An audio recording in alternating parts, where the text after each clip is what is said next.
Hello and welcome to the Cradle Bytes, where we bring you the latest from West Asia. My name is Esteban Carrillo. I am head of news for the Cradle. I am joined by Sima Itaim, content creator and social media manager for the Cradle, and we are coming to you from Lebanon, where cross-border hostilities have intensified significantly over the past 24 hours between Hezbollah and the Israeli army, just a few days after the assassination of Hezbollah Secretary General Hassan Nasrallah.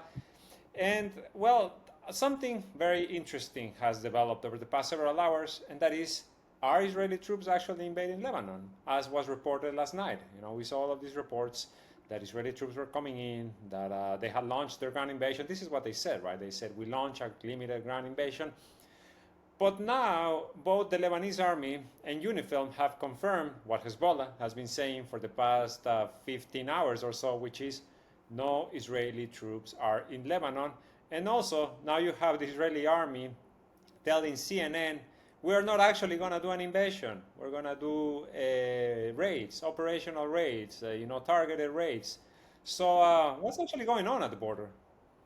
I mean, from what we can tell, it's not just about listening to what Hezbollah themselves have to say, but correspondents that are there on the ground, like Al Manar's correspondent Ali Shaib and Al Mayadid's correspondent Ali Murtada, who are both in the south, have denied that there is any entry. And, it's not like something that anyone would lie about. We are waiting for them to come in, and not only to come in, but to enter and move deeper in case anyone thought that they're not supposed to enter at all and we're supposed to prevent them from entering. That's not how it works, really. So the idea is that they're kind of been, since yesterday, they started putting out news that, it's within hours. We're going to invade tonight, etc. And it was, like you said, not just Western media, but Gulf media that, coordinates with the Israeli army and essentially, As we know. serves Yeah. as a mouthpiece of the Israeli army, whether Al Arabiya or Al Hadath. So you had things like Israeli tanks have entered and invaded southern Lebanon from all directions, and all these kinds of reports. No, they have not entered yet. And the thing also is that today, as we've seen that they're actually targeting Israeli positions and gatherings right across the border nonstop. Hezbollah has carried out several cross-border operations, and they have been targeting these Israeli forces who are gathered at the border nonstop. And this is aside from their other operations, which they have announced a new series of operations, called the Khaybar series, at your service, Nasrallah, like heeding the call of the martyred Secretary General, Sayyid Hassan Nasrallah. So it's apart from that, they're continuing their operations deeper into the Galilee and towards Tel Aviv, and they're also simultaneously working to thwart. To target Israeli gatherings at the border. So I just wanted to make that clear that if they were in there, we would have no reason to hide it, because that's not to our benefit to deny that they've come in. So the timing also of the way the IDF spokesman uses psychological warfare is that while everyone's talking about whether they've entered or not, they decide to release these statements and these videos showing footage of weapons that they seized in tunnels they found and in houses they entered. And the timing makes it seem like they're already in there, or that they've already crossed and then left. But they claim that these are actually videos that were taken nearly a year ago. This is actually footage that has been taken prior to any talk of a serious talk of a ground invasion. And we don't know what tunnels these really. I mean, basically, you have like an exhibition of weapons that they've gathered, and they brought them back to their territory, and they've like done an exhibition and filmed it and said, this is what we found. And there's another video of them saying, oh, look at this child's bedroom, and underneath there's a tunnel, and they go down. None of these videos are new. And there's the same narrative of Hezbollah wants to carry out another October 7 and storm the Galilee, and we need to eliminate the Radwan force, which is the elite unit, in order to bring back the residents. So right now, that's really what's happening. They're targeting them across the border. And meanwhile, the Israeli army is releasing statements and making it seem like they've already gone in there and done everything. And they say this is declassified footage, so they're not lying and saying that it's now. But a lot of people who saw the footage were like, oh, this is now, they're already in there. What's going on? So it kind of creates this, it just adds to the whole media hype. But they have not entered yet, as of now. I mean, I don't know by the time I put this video out if they would have entered or not, but until now, they have not entered. Yeah, exactly. But what's interesting, and I think the right word that you used there was media hype. In the and that this narrative has been formed, first of all, right, with Saudi media, with Western media outlets claiming, that tanks were already rolling into Lebanon, that soldiers were already inside Lebanon. And all of a sudden, they release this footage that is old, that now all of a sudden, this ground invasion that has been talked about for so long, apparently it's been happening for months. That's what they're saying. We have been raiding 100 meters inside Lebanon for several months now. This is where this footage comes from. And now, just I believe it was just an hour ago as we were recording this, the spokesman for the Israeli army, Daniel Hagari, is saying that, first of all, the Israeli army or Israeli troops have no orders to enter Beirut or any major cities in Lebanon, and also saying that we are going to do this as short as we can. This is something we keep hearing about, the length, right? They keep talking about a very limited invasion, a very, that we cannot stay here for long. But how limited can it really be if your goal is to return the residents of the settlers that were displaced from the north? That's what's supposed to be the aim of this, right? And then also the question becomes, is Hezbollah waiting for them, right? That's really what it seems, because, okay, what you're describing is, yes, Hezbollah is expanding their attacks. They hit a Mossad base. They hit a headquarters from the Unit 8200, this much vaunted spy agency. They are starting all of a sudden, just before we came on, I saw that alarms have been ringing essentially across all of northern Israel up to Tel Aviv from the attacks that are incoming. So Hezbollah's capabilities have not been degraded, right? Their missile capabilities, their rocket capabilities have obviously not been degraded. And we haven't even seen their ground capabilities yet. Is this what's keeping Israel from coming in? I'm not sure because I don't know if you recall when we were waiting for them to enter Gaza, it also took a while, and they were also gathered at the border for a while. So, I mean, I have no doubt that they're going to come in. I'm sure that there's going to be a bit of a waiting period. They've announced it as if they're already in there, and I mean, you can interpret this how you want. I mean, are they scared to come in, or are they just doing some preparations, or what is it that needs to be done for them before they actually enter? I can't tell you what the reason they haven't come in is, but I know that they will eventually, and that we'll see how that's going to go. But also, they've called on all of the communities and cities, villages and towns on the border to completely evacuate today. Yarun, Marun al-Ras, many, Aita Jabal, at least over 12 villages, and then they're claiming that again, this war is not against the Lebanese people, just against Hezbollah. The IDF doesn't want to harm you, and for your safety, you must evacuate homes immediately. So now, again, it's like you leave your homes. These terrorists are going to use them to fight from, etc. So, I mean, I don't know what the hesitation is. Again, we saw this before Gaza, and they did go all in Gaza. And this thing about limited, they said that before going into Rafah, that it would be limited. I have to bring this up again because it's very telling. They can say limited, but how are they going to get anything done in there if they're in there for just 5-6 days? I mean, it doesn't really make any sense. They may find themselves in another quagmire that now they are stuck in Gaza and having a war of attrition waged against them. So we don't know. That might be where this is going as well.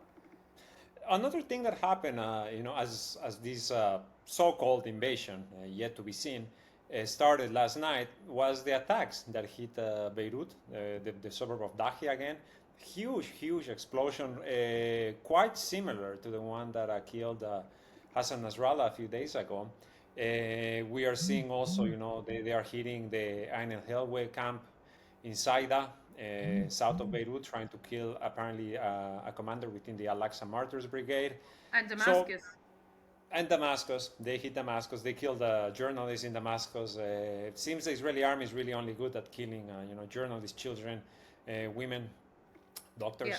humanitarian Assassinations. workers. This is what the army, excels at: assassinations and killing children and raising buildings and anything habitable to the ground. That's it. So that Yeah. So that's Lebanon is still under the grips of this war. And something else I want to bring up before we log off for today. The U.S. Has apparently given the green light. You see the statements from U.S. officials recently, from President Biden, from Anthony Blinken, the usual charades that they put on, talking about a ceasefire in Lebanon, talking about we're about to sign a ceasefire. But now we're hearing that our officials a few weeks ago gave the green light to Israel to start doing what they're doing in Lebanon. So when you talk about Rafah, right, the invasion of Rafah and what Israel was talking about it being limited, in a lot of ways back then it seemed like it was just trying to appease the West. But it seems like the West no longer needs any appeasing, right? We hear officials talk about too many Palestinians have been killed in Gaza, as if there was a number that they would be comfortable with, and once that number passed, they no longer felt that way. Is this what Lebanon can expect? Lebanon, mind you, a country that is allied with the United States. The Lebanese army actually last night, before this invasion started, withdrew from the border under the maybe not the command, but definitely the suggestion from the UNIFIL, the UN Interim Forces in Lebanon. So, what is Lebanon? What can we expect from what's happening for this country? I mean, wait, in terms of just, I mean, I just want to like touch on what you were talking about. So, just to quote Axios, U.S. official said, "We understood it is happening." This is in relation to the ground operation, but we're at a place of peace with the Israeli decision and plan. I They're don't know. at a place with peace with genocide. Yeah, so the U.S. is on board with this, and everything that it says publicly is the opposite of what it actually means. We know that by now. We don't know. I mean, the situation is very difficult. We're not here to pretend it's not. We already have over 1 million displaced. We were trying to help. We were out today, like helping families who have nowhere to go. The government is not helping them. The schools and other large spaces that have opened are not enough. A lot of people do not have homes or apartments to stay in. We're trying to help them as much as we can, handing out water and basic medicine and food, at least breakfast.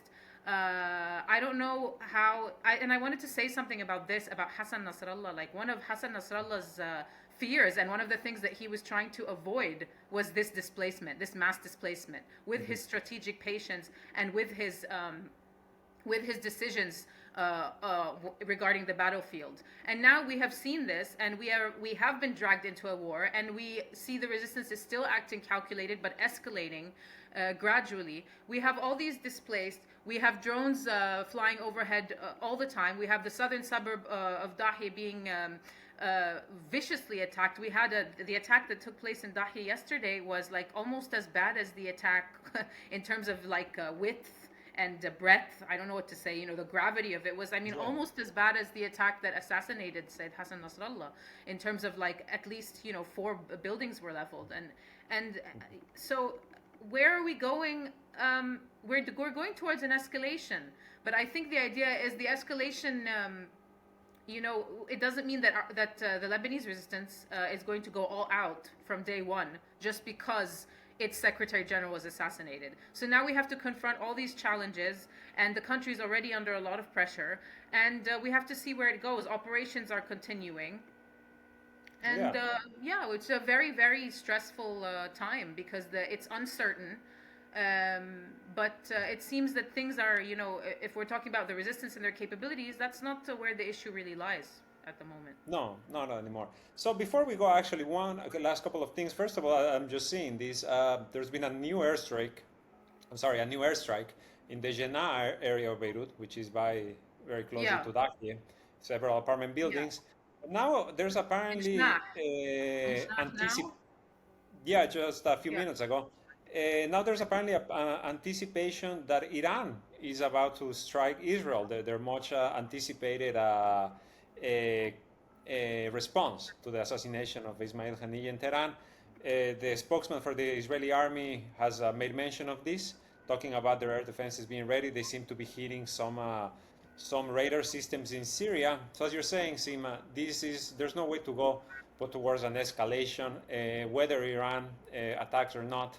The Israeli army has nowhere else to go. They're not going to turn back from the Lebanese border. They've made a big show about this. They need to go in. I don't know how it's going to work for them by claiming they're just going to do it over a few days. It seems completely impossible, out of the realm of possibility. Just, if you look at history, the previous wars, Hezbollah's capabilities. As I said, we haven't really seen Hezbollah's capabilities on the ground, on a ground battle like we have seen with the Qassam brigades in Gaza or other resistance factions. But obviously, this is something we are going to stay with for as long as we can. And we want to thank you for liking, for sharing, for subscribing to our channel. To make sure to check out our Patreon, where you can support the Cradle, particularly in these uncertain times. We need your support to continue doing our work, and we will be coming back to you with more information as we have it.